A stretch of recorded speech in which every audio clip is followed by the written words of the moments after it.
Kylie Santos, period 4. America, from building ourselves up from nothing, is now engrossed in the 21st century modern-day society. Americans are interested in the wonderful new technology that is invented daily. As these technologies are becoming more captivating, our money and time is being spent to sustain the desiring need for the best item on the market. Consuming is a part of daily life in America, but now we consume useless products and live for the consumeristic qualities that most possess.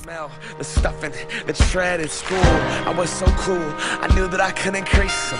My friends couldn't afford them, 4 stripes on their Adidas. On the court I wasn't the best, but my kicks were like the pros. Yo, stick out my tongue so everyone could see that logo. Nike Air Flight book bag was so... America is now being consumed because of our undying need to buy.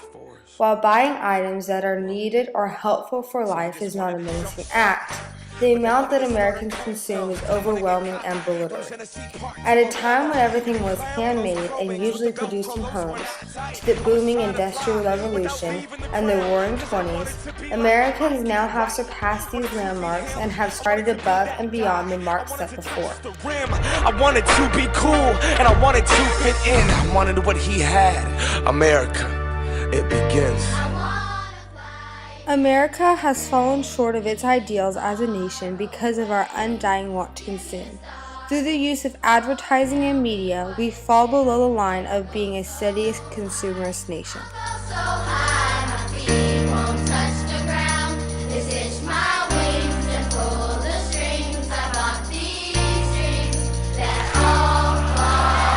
We want what we can't have. The commodity makes us want it. So expensive, damn.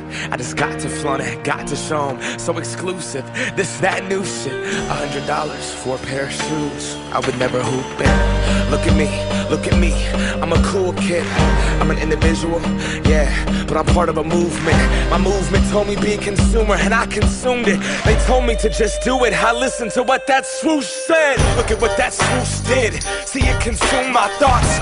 Are you stupid? Don't crease them, just leave them in that box. Strangled by these laces, I can barely talk. That's my air bubble and I'm lost. If it pops, we are what we wear what we are. But see, I look inside the mirror and think Phil Knight tricked us all.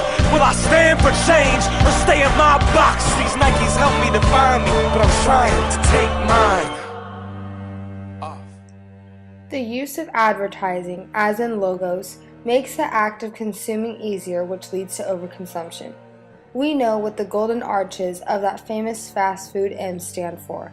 That swoosh on the numerous shirts, shoes, hats, and any article of clothing is all under Nike.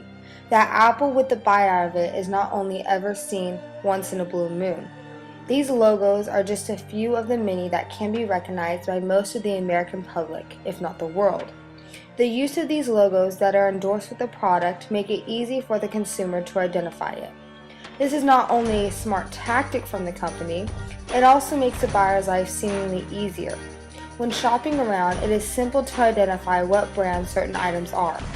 This sureness with the logo makes it easier to buy the new shoes that are not needed. The quote, brand confidence is now used to make a thoughtless purchase of a product because the quality is known. According to the Orion magazine, quote, when you stand at a distance, consumerism can look pretty and attractive. All the nice, shiny cars and houses and clothes and plasma TVs and so on. But when you get up close and look at our overworked, dysfunctional families, the waste streams of product, then you start to see our consumer lifestyle is not so pretty, unquote. I believe what Mr. Jordan tried to explain here is the idea that the new subject may be good for a while, but behind what consumerism is, it is the money being tricked out of wallets, leading to arguments, and a cycle begins. Consumerism does not care as to what situation is occurring on at home. America is now only focusing on the outer appearance of itself. The United States is dirty on the inside, and consumerism is leading this uncleanliness.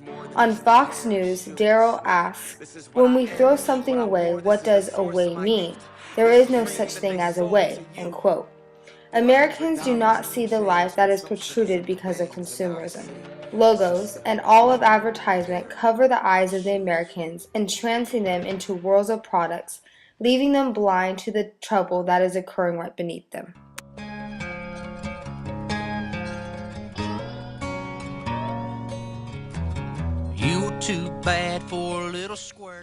Without money from the public being spent, our economy would crash more than the devastating amount now. Without money continuing to circulate throughout the United States, many jobs, companies, and products would be lost. Since the beginning of America, we want what is best for our economy. When our fathers began founding our nation and the high taxes from the British were being put into place, we retaliated.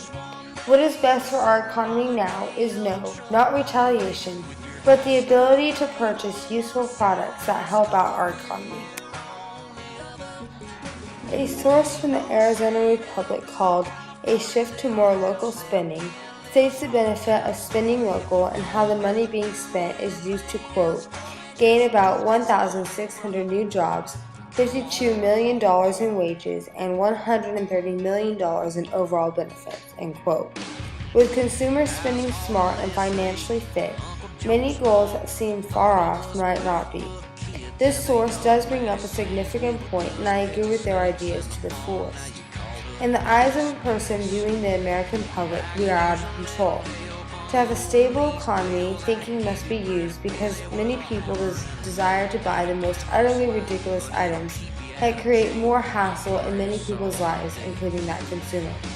A prime example could be extracted from NPR's website on an article called "Level of Consumerism is Out of Control."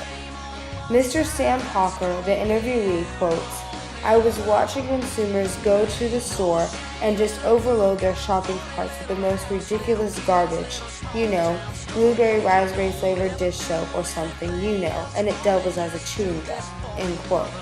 While a real product like that may not exist, Mr. Parker understands how far Americans are sucked into the gaping hole of spending. With the subtle use of media, emphasis is placed on consumerism instead of our hurting nation. On television, it seems that every 10 minutes there is a commercial break.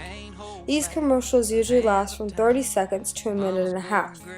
What these commercials discuss are the fast food products, a new fashion, or some new technology. They do this in a way that conveys a sense of want. We want the products that show other people we can afford, what we own, and have the ability to find it. Society pushes us on the idea that what is worn, what is eaten, and what we have are key points in life. What is not being shown on television are the problems in life that need the space for advertising. Many people are in need in the United States, but these commercials are overshadowed by the newest product hitting the market.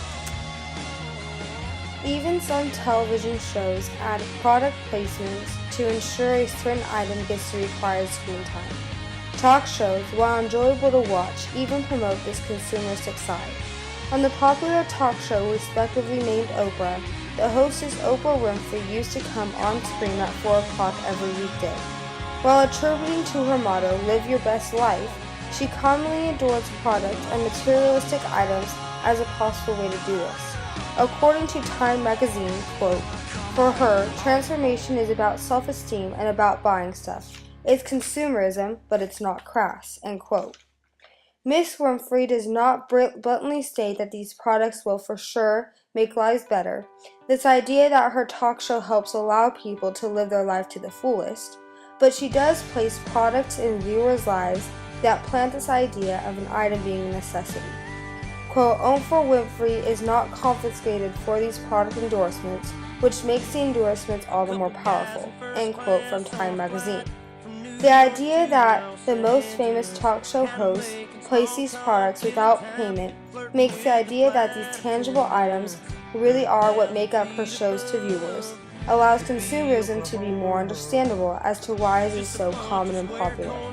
Americans are lost in buying items instead of helping the falling America at hand. Back roads and highways connecting little towns with fun and games. Who'd wanna live down there? For a stable economy, spending needs to occur. The spending that is occurring today is out of hand, though. There is no control and seems to be no stop. Instead of spending wisely, we are buying too much, which causes more unneeded items in homes and lives, plus it hurts our earth. We are producing higher amounts of garbage, and according to ABC, quote, "Americans use 12,000 shopping bags in a lifetime, and 160,000 TVs and computers are discarded every day," end quote. proof is evident that overconsumption is occurring in America. The focus needs to shift to products that also help America, not useless products. America used to live on a stable green earth not overrun with malls and bricks. In an article by National Geographic, a well-stated quote from Mr. Gardner sums up consumerism. Quote, "The goal is to focus not so much on sacrifice, but on how to provide a higher quality of life using the lowest amount of raw materials.